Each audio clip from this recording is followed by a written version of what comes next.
현재 화이자 백신 3상 시험이 무려 90%의 효과가 입증된 가운데 전 세계가 희망의 빛이 보인다고 말하며 각종 언론사를 비롯해서 매체들은 이제 코로나를 탈출할 단서를 잡았다며 큰 기대감을 보입니다. 외신들은 코로나 백신 개발을 인류의 달 착륙에 비견하며 효과 있는 백신이 나오기 매우 어렵다는 전망을 했지만 화이자에서 기적과 같이 백신을 개발하여 수년 내에 코로나 극복에 대한 기대감을 한층 높이고 있습니다. 유럽 증시도 대폭등하는 등 화이자 백신의 개발 효과가 본격적으로 증시에도 반영이 되는 모습이 나옵니다. 물론 중국과 러시아의 백신도 개발이 되었으며 그것들도 효과가 있었다는 보도가 있긴 했습니다. 브라질 보건당국은 중국 시노백 백신이 3상 임상에 거의 부작용이 없었다며 긍정적인 반응을 보인 바 있는데요. 그러나 최근 시노백 백신이 브라질에서 심각한 사태가 발생했고 부작용이 심해 임상을 결국 멈춘 것으로 보입니다. 따라서 애초에 많은 전문가들이 말한 것처럼 미국이나 독일의 제약회사에서 제대로 된 백신이 나온 것입니다. 그러면서 이제 빠르면 올해부터도 접종이 가능할 수 있다는 화이자 백신 확보에 대한 뉴스도 흘러나옵니다. 코로나로 가장 고생했던 미국의 트럼프 대통령도 대통령은 낙선했어도 관련 트윗을 전하는 모습입니다. 일각에서는 일주일만 빨리 이런 뉴스가 나왔어도 미국의 대선 방향이 어찌 되었을지 모른다는 말이 나올 정도로 미국에서도 파급력이 매우 큰 뉴스라고 할 수 있습니다. 일본은 이에 관해 특히 흥분하고 있습니다. 화이자 백신을 1억 2천만 개 정도 사전 주문했다며 잔뜩 들떠있는 것입니다. 일본의 요미우리는 미국 제약회사의 화이자 임상 3상이 코로나 바이러스의 90% 효과를 나타내고 있다면서 화이자는 일본 정부와 1억 2천만 개의 백신 공급을 사전에 계약한 바 있다고 보도했습니다. 또한 미국의 코로나 스타로 불리우는 앤서니 파우치 연구소장이 화이자 백신은 매우 좋은 결과를 보였고 신종 코로나 바이러스 정책에 큰 영향을 끼칠 것이라는 보도를 하면서 부작용 없는 백신이 나왔는데 일본은 이를 인구에 가까운 1억 2천만 개나 확보했고 이는 일본 정부의 선견지명이었다는 극찬이 이어집니다. 그간 일본에서는 코로나 정책 실패로 인해서 많은 국민들이 정부의 정책을 도마에 올리며 비판해왔습니다. 그러나 스가 총리는 관방장관 시절부터 고투 트래블 캠페인을 주도하면서 오히려 여행을 장려했습니다. 국민들은 PCR 검사를 거의 제대로 받지 못했고 개인 방역에 의존하면서 힘겨운 싸움을 벌인 것입니다. 그 와중에 이런 소식은 일본을 들뜨게 하는 것이 당연하며 특히 일본 정부에는 쾌재를 부르게 한 것입니다. 화이자와 사전에 백신 구매를 대량으로 계약한 것이 그야말로 신의 한 수가 되면서 정부 지지율도 오른다는 계산입니다. 또한 그동안 동북아시아 주변국 등 한국의 K방역 등으로 일본이 허술한 방역에 대한 열등감을 극복하지 못하던 차에 이 사태를 한방에 역전할 수 있는 게 아니냐면서 일본이 다른 나라보다 일찍 코로나 청정국이 된다는 기대감이 돕니다. 그런데 아니나 다를까 일본 극우 성향의 일본 네티즌은 미국 관계가 좋은 일본이 백신을 선 확보하는 데 성공했다며 아무래도 중국 공산당과 가까운 레드팀 한국은 그런 백신 확보가 늦을 수밖에 없지 않냐면서 일본의 발빠른 대처에 한국은 절망을 느꼈다는 취지의 댓글을 달기도 하는 모습이 나왔습니다. 실제 한국은 아직 화이자 백신을 구체적으로 얼마나 확보했는지 알려진 바 없는 상황입니다. SK바이오스사이언스가 영국 아스트라제네카와 미국의 노바백스의 백신 위탁 생산을 하기 때문에 그 대가로 백신을 한국에서 가져갈 수 있는 물량만 확보 중이죠. 따라서 일본에서 한국은 화이자 백신 없다는 말을 하는 게 신빙성이 아주 떨어지는 말은 아니라고 할 수 있습니다. 일부 한국 네티즌들도 결국 국력 싸움이라고 볼멘 소리를 합니다. 화이자 백신이 매년 생산되는 캐파는 1년에 약 13억 회분으로 절반 6억 회분은 미국이 이미 확보했고 유럽이 약 3억 회, 일본이 1억 2천만 회분을 사전 계약해 놓은 상태이기 때문에 그 밖의 나라들은 우선순위에서 밀리는 형국이기 때문이죠. 따라서 아무리 방역이 앞섰다 한들 백신 확보가 늦으면 그만큼 국민이 고생한다는 이야기도 나오는 것입니다.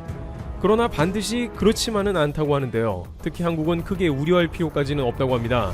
우선 이 백신이 개발되어서 효과가 90% 있다고 하나 아직 고령층의 효과가 있는지는 의문이라고 전해집니다. CNN에 따르면 다수의 과학자들이 화이자 백신이 고령층에 효율적인지 정확하게 데이터가 나오지 않았다면서 코로나로 인한 사망자가 고령층에 집중돼 있어 정상적인 사회활동을 하는 데 있어서 반드시 필요한 것은 고령층에 대한 정확한 분석과 추이를 알아야 한다며 아직 백신에 대해서 의문을 갖고 있음을 보여줍니다. 또한 임상시험 가운데 코로나 중증 환자가 포함되어야 하나 화이자는 중증 환자를 포함시키지 않았다는 것입니다.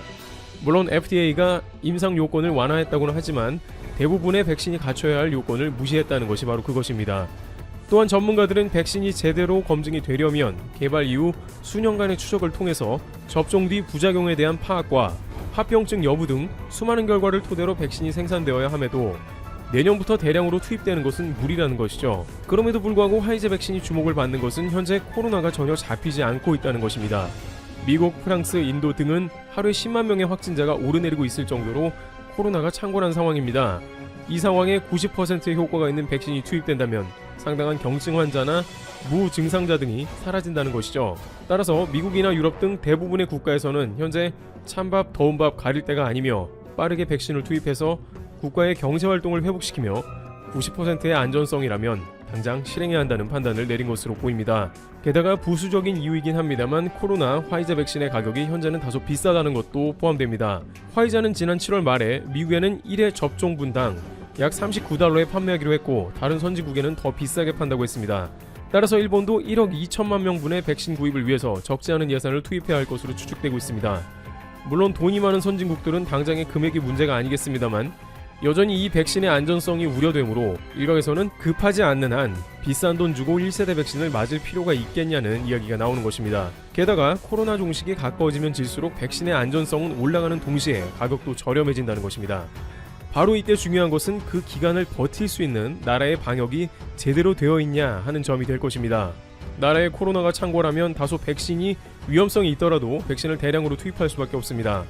그러나 코로나 방역으로 최소한의 감염자가 나오는 상황이라면 백신의 안전성이 검토될 때까지 기다리며 최대한 업그레이드된 안전한 백신으로 전 국민이 접종하는 것이 훨씬 더 나은 선택이 된다는 것이죠. 따라서 한국은 물론 코로나가 발생하고 있습니다만 미국과 유럽 혹은 일본같이 서두를 필요가 없습니다. 이에 대해 우리 방역당국의 지침은 백신은 충분히 검증의 시간을 갖고 접근하는 것으로 이야기하고 있습니다. 권준욱 중앙방역대책본부 2본부장은 브리핑에서 관련 질문에 국제기구를 통해 백신을 확보하고 다른 국가에서 나타나는 부작용을 보고 또 국내 전문가들과 함께 접종 전력을 수정 보완하면서 콜드체인, 저온 유통도 챙기는 등 여러 시스템을 완비하려면 아무래도 내년 2분기 이후 시점에나 확보가 될 것이라고 말했습니다. 그러면서 일단 이를 목표로 해서 실무적으로 준비를 해야 하지 않을까 한다. 개발 이상으로 중요한 것은 이를 실제로 도입하고 접종 뒤 이상 반응을 모니터링하는 것 등도 생각해야 한다고 덧붙였습니다. 현재 상황에 무리하게 화이자 백신을 확보하려고 달려들 필요가 없다는 것입니다. 권 본부장은 화이자의 이번 임상 결과가 최종 결과가 아닌 만큼 시험이 마무리될 때까지 지켜봐야 한다며 신중한 입장을 내비쳤습니다. 물론 방역당국은 코로나 백신의 세계적인 개발 결과를 지속적으로 모니터링하고 국내 도입이 늦어지지 않도록 최선을 다하겠다면서 다만 백신의 안전성이 최우선이라는 말을 곁들였습니다. 바로 이것이 대한민국이 나름의 백신 확보전에서 여유를 부릴 수 있는 방역의 성과라고 할 수 있습니다. 국가의 방역이 제대로 되어 있지 않다면 발만 동동 구르며 어떻게든 백신을 확보하는 게 최우선 과제가 되겠지만 현재는 신중하게 뒷짐을 진 상태에서 다른 나라들의 백신 접종 예우를 살피며 나중을 기약하는 것입니다. 실제 일본에서도 많은 이들은 스가 요시히데 일본 총리 정권이 세계무역기구 사무총장 선거전에서 한국의 선전에 강한 위기감을 느끼고 국제기구 수장 확보를 위한 대응을 강화할 방침인 것으로 알려졌다.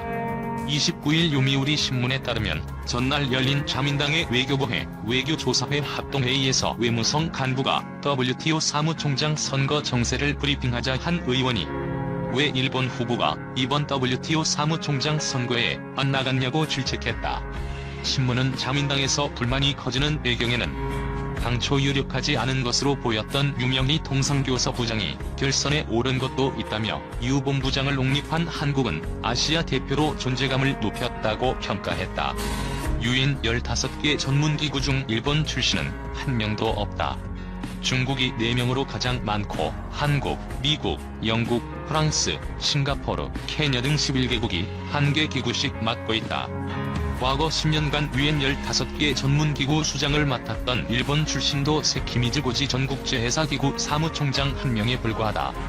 일본 정부는 특히 중국이 여러 국제기구를 이끌면서 자국에 유리한 국제 질서를 형성한다고 우려해 미국, 유럽과 함께 공동 전선을 펼쳐 중국이나 중국의 영향력이 강한 후보의 주요 포스트 획득을 저지하는 틀을 추진하고 있다고 신문은 전했다.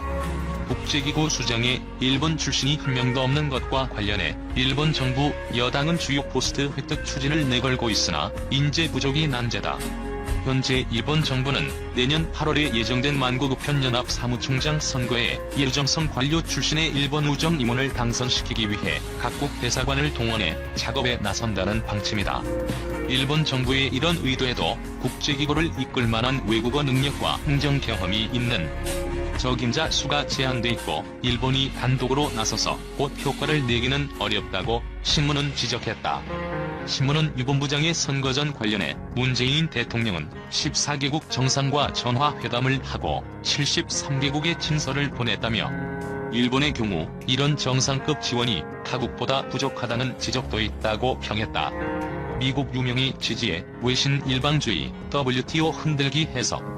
미국이 세계무역기구 차기 사무총장으로 유명히 산업통상자원부 통상교섭본부장을 공개 지지한 것을 두고 외신들은 미국의 일방주의가 다시 발동했다는 해석을 쏟아냈다. 미국의 뒤늦은 이해 제기에 유 본부장을 지지하던 국가들마저 반감을 드러냈다는 보도도 나왔다. 영국 BBC 방송은 미국이 아프리카 첫 WTO 수장이 되려는 곤조웨알라를 막으려고 시도한다면서 미국이 유 본부장을 계속 지지한다고 하면서 4달간 진행된 차기 WTO 사무총장 선출 절차가 장애물에 부딪혔다고 평가했다. 방송은 미국 무역대표부의 유 본부장 지지 성명이 WTO 비판조였다고 했다. USTR은 앞서 성명에서 WTO는 현장에서 경험이 있는 이가 이끌어야 한다면서 지금은 WTO와 국제통상에 매우 어려운 시기로 WTO는 중대한 개혁이 필요하다고 강조했다. BBC 방송은 미국이 반대한다고 곤조웨알라 후보가 WTO 수장으로 선출될 수 없는 것은 아니다라면서 그러나 미국이 최종 결정에 상당한 영향력을 행사할 수는 있다고 설명했다. 영국 파이낸셜 타임스는 미국이 WTO 사무총장 선두주자를 거부했다면서 160여 개 회원국을 무시하고 어떤 결과가 나올지 불확실하게 만들었다고 지적했다. 일간 가디언은 미국이 종종 WTO 운영 방식에 불만을 나타내왔다면서 중국의 개발도상국 지위에 반대하고 WTO 상소기구 위원 선임을 막아 기능을 중단시킨 점 등을 예로 들었다. 앞서 도널드 트럼프 미국 대통령은 WTO가 중국의 편향적인 태도를 취해 미국이 손해를 본다고 주장하며 탈퇴를 거론하기도 했다. 다만 가디언은 관계자를 인용해 미국의 곤조웨알라 반대가 WTO를 사보타주하려는 고의적인 시도인지는 불분명하다고 전했다. 가디언은 미국이 곤조웨알라 후보를 지지하길 계속 거부하면 결국 투표로 넘어갈 수밖에 없다면서 미국의 뜻에 반해 지명된 사무총장은 힘든 임기를 보내야 한다는 것이 전문가들 의견이라고 덧붙였다. 일부에서는 다음 달 3일 열리는 미국 대선이 마무리되면 미국 정부의 입장이 변할 수도 있다고 내다봤다. WTO는 미 대선 이후인 다음 달 9일 특별 일반 이사회에서 차기 사무총장을 추대한다는 방침이다. 미국 월스트리트 저널은 WTO 회원국 가운데 미국만이 곤조웨알라 후보의 사무총장 추대에 반대했다고 설명했다. 키스 로글 WTO 대변인은 앞서 취재진의 전날 열린 WTO 차기 사무총장 선출회의에 참석한 27개국 대표 가운데 미국 대표만이 이견을 보였다고 말했다. WSJ에 따르면 당시 회의에서 미국 측은 특정 후보에 대한 부정적 견해를 표명하는 것을 허용하지 않는다는 점에서 WTO 사무총장 선출 규정에 흠이 있다고 주장했다. 이에 논란이 일었고 유럽연합 대표는 미국이 절차상 문제를 제기할 것이었다면 훨씬 일찍 해야 했다고 이의를 제기했다.